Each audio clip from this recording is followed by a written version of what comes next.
97ویں رات شہرزاد نے کہا، جب بادشاہ سلیمان شاہ اپنے بیٹے کی تلاش میں آیا اور جب تاج الملوک قتل ہونے سے بچ گیا اور جب تاج الملوک اور شہزادی دینا کا نکاح ہو چکا اور تاج الملوک عزیز کے لیے تجارت کا سامان تیار کر کے اسے رخصت کرنے شہر کے باہر تک آیا تو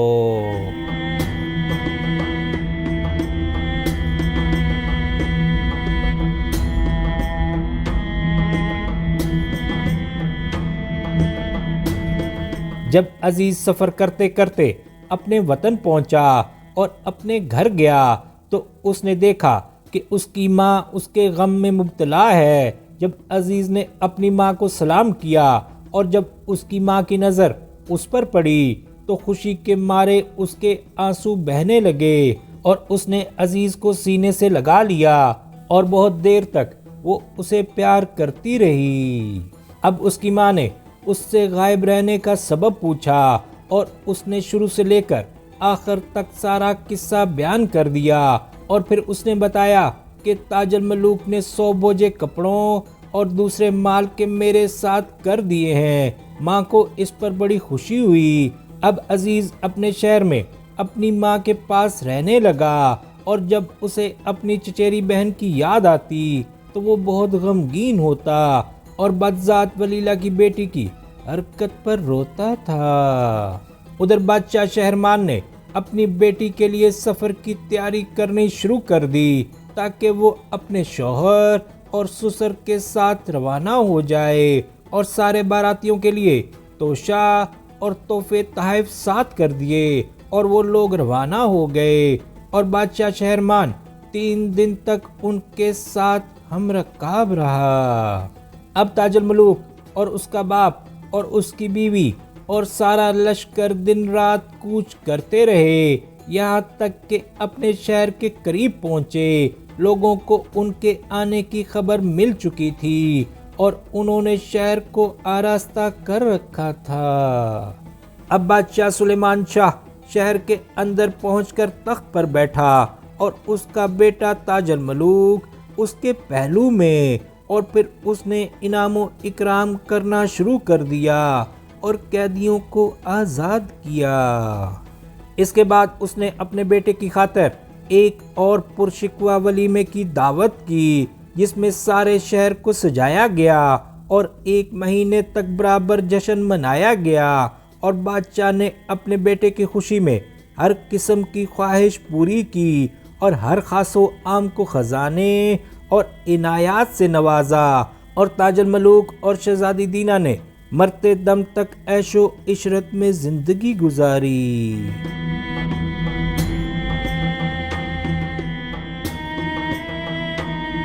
اب ذو المکان نے وزیر دندان سے کہا کہ تو واقعی اس قابل ہے کہ غمگین دل کو شاد کر سکے اور بادشاہوں کا ندیم بن سکے اور انہیں سیاست میں ٹھیک راستہ بتائے۔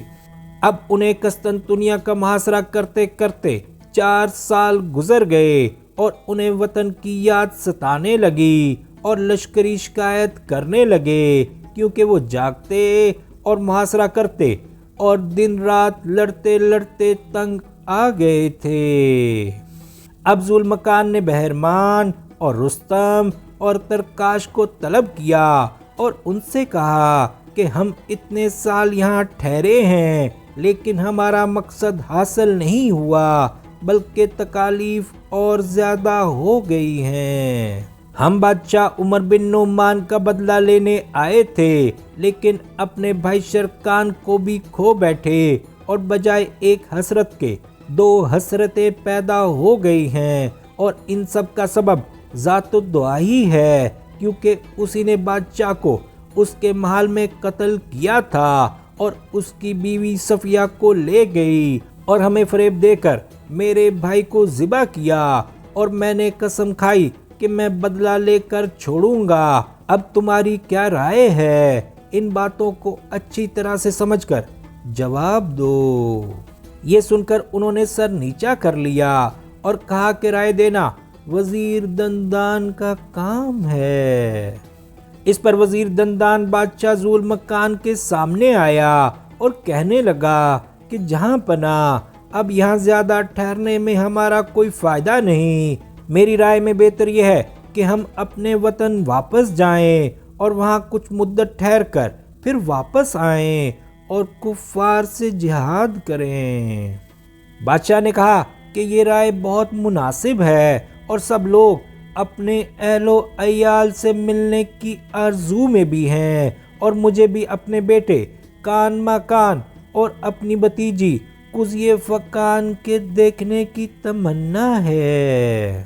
جب لشکر والوں نے یہ خبر سنی تو وہ خوش ہو گئے اور وزیر دندان کو دعائیں دینے لگے۔ اب بادشاہ ذو المکان نے یہ ڈھنڈورا پٹوا دیا کہ 3 دن کے بعد ہم کوچ کریں گے، اور لوگ سفر کی تیاری کرنے لگے۔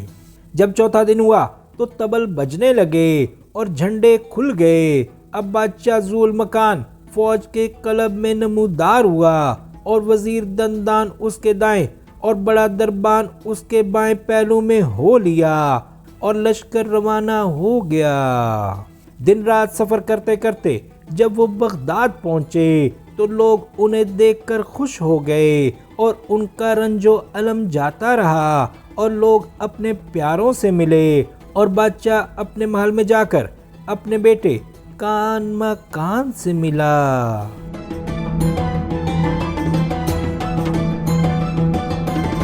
اس وقت اس کی عمر 7 سال کی ہو چکی تھی، اور وہ سواری اور جنگ کے فن سیکھ رہا تھا۔ جب بادشاہ سے سفر کی تکان دور ہو چکی تو وہ اپنے بیٹے کے ساتھ حمام گیا، اور وہاں سے نکل کر حکومت کی کرسی پر جلوہ افروز ہوا، اور وزیر دندان اس کے سامنے کھڑا ہوا، اور حکومت کے حکام اور امراء اس کی خدمت میں کمر بستہ ہوئے۔ اب ذو المکان نے اپنے دوست بھٹی والے کو بلایا، جس نے پردیس میں اس کے ساتھ بھلائی کی تھی۔ جب وہ بادشاہ کے سامنے آیا تو بادشاہ اس کی تعظیم کے لیے کھڑا ہو گیا اور اسے اپنے پاس بٹھایا۔ کھانے پینے اور آرام کرنے کی وجہ سے بھٹی والا بہت موٹا تازہ اور حواس باختہ ہو گیا تھا، کیونکہ وہ اپنے مکان سے کبھی باہر نہ نکلتا تھا، اس لیے اس نے پہلے بادشاہ کو پہچانا ہی نہیں۔ لیکن بادشاہ اس کی طرف بڑھ کر مسکرایا اور اسے بہترین طریقے سے سلام کیا، اور کہنے لگا کہ تو مجھے کتنی جلدی بھول گیا۔ اب بھٹی والے کو ہوش آیا، اور اس نے غور سے دیکھا اور پہچانا، اور کود کر کھڑا ہو گیا اور کہنے لگا کہ اے میرے پیارے، تجھے کس نے بادشاہ بنا دیا؟ اس پر بادشاہ ہنس پڑا، اور وزیر نے اس کے پاس جا کر سارا قصہ بیان کیا اور کہا کہ ایک زمانہ وہ تھا کہ وہ تیرا بھائی اور دوست تھا، اور ایک زمانہ یہ ہے کہ وہ دنیا کا بادشاہ ہے۔ اب وہ ضرور تیرے ساتھ بھلائی کرے گا۔ میں تجھے نصیحت کرتا ہوں کہ جب وہ کہے کہ کچھ مانگ تو کوئی بڑی چیز مانگیو، کیونکہ وہ تجھے بہت چاہتا ہے۔ بھٹی والے نے کہا کہ میں ڈرتا ہوں کہ میں اس سے کوئی چیز مانگوں اور وہ نہ دے یا نہ دے سکے۔ وزیر نے کہا کہ جو کچھ تو اس سے مانگے گا وہ تجھے دے گا، اس میں تیرا کیا بگڑتا ہے؟ اس نے جواب دیا کہ خدا کی قسم، میں اس سے وہ چیز مانگوں گا جو میرے دل میں ہے، اور جو میں ہر روز خواب میں دیکھتا ہوں، اور جس کے بارے میں خدا سے دعا مانگتا ہوں کہ وہ مجھے عطا کرے۔ وزیر نے کہا کہ اطمینان رکھ، کیونکہ اگر تو اس کے بھائی کی جگہ دمشق کا والی بھی بننا چاہے گا تو وہ تیری درخواست رد نہ کرے گا اور تجھے دمشق کا والی بنا دے گا۔ اب بھٹی والا سروقد کھڑا ہو گیا۔ ذو المکان نے اشارے سے کہا کہ بیٹھ جا، لیکن وہ نہ مانا اور کہنے لگا کہ معاذ اللہ، اب وہ دن چلے گئے جب میں تیرے سامنے بیٹھا کرتا تھا۔ بادشاہ نے کہا کہ نہیں، وہ ابھی تک باقی ہیں، کیونکہ تو ہی میری زندگی کا باعث ہے۔ خدا کی قسم، جو کچھ تو مجھ سے مانگے گا میں تجھے دوں گا، لیکن پہلے خدا سے مانگ اور پھر مجھ سے۔ اس نے کہا کہ اے میرے آقا مجھے ڈر لگتا ہے۔ بادشاہ نے کہا کہ ڈر مت۔ اس نے کہا کہ مجھے اس بات کا ڈر لگتا ہے کہ میں تجھ سے کچھ مانگوں اور تو نہ دے۔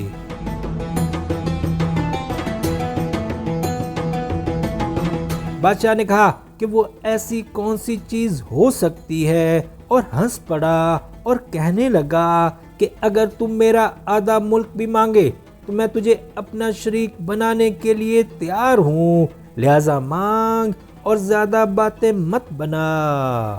بھٹی والے نے کہا کہ مجھے ڈر لگتا ہے۔ بادشاہ نے کہا کہ ڈر مت۔ اس نے کہا کہ میں ڈرتا ہوں کہ میں کوئی چیز مانگوں اور تو نہ دے سکے۔ اس پر بادشاہ کو غصہ آ گیا اور کہنے لگا کہ مانگ جو تیرے دل میں ہے۔ اس نے کہا کہ میں پہلے تو خدا سے اور پھر تجھ سے یہ مانگتا ہوں کہ تو مجھے ایک پروانہ دے دے کہ میں بیت المقدس کے تمام بھٹی والوں کا سردار بنایا گیا۔ اس پر بادشاہ اور تمام حاضرین ہنس پڑے اور بادشاہ نے کہا کہ کچھ اور مانگ۔ اس نے کہا کہ اے میرے آقا میں نے کہا نہ تھا کہ میں تجھ سے کوئی چیز مانگوں اور تو نہ دے سکے۔ اس پر وزیر نے اسے ایک ٹھوکر ماری اور پھر دوسری اور پھر تیسری، اور وہ ہر بار کہتا کہ میں تجھ سے یہ مانگتا ہوں کہ، اور بادشاہ کہتا کہ جلد مانگ۔ اب اس نے کہا کہ میں تجھ سے یہ مانگتا ہوں کہ تو مجھے بیت المقدس یا دمشق کے خاکروبوں کا چودھری بنا دے۔ اس پر حاضرین ہنستے ہنستے لوٹ گئے اور وزیر نے پھر اسے ٹھوکر لگائی، مگر اس نے وزیر سے کہا کہ تو مجھے مارنے والا کون ہوتا ہے؟ آخر میں نے کیا گناہ کیا ہے؟ تجھی نے تو مجھ سے کہا تھا کہ کوئی بڑی چیز مانگ۔ اچھا تو مجھے وطن جانے دو۔ بادشاہ نے سمجھا کہ وہ مذاق کرتا ہے۔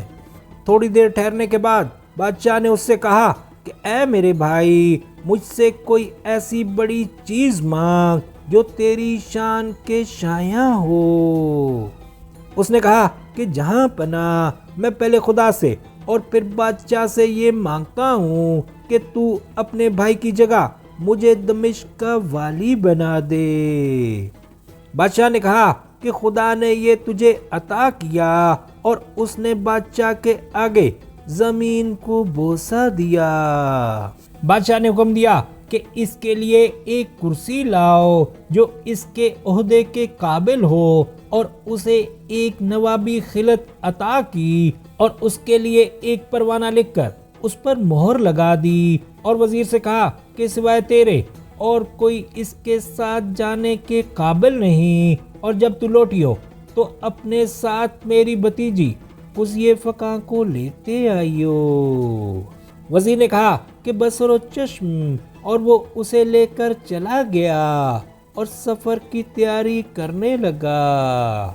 بادشاہ نے حکم دیا کہ بھٹی والے کے لیے خادم اور جلوس اور ایک نیا تخت اور شاہی ساز و سامان مہیا کیا جائے، اور اس نے امراء سے کہا کہ جس کو میں عزیز ہوں وہ اس کا احترام کرے، اور اسے بڑے بڑے ہدیے دیے۔ اس پر تمام امراء نے اپنی اپنی ہمت کے موافق ہدیے پیش کیے۔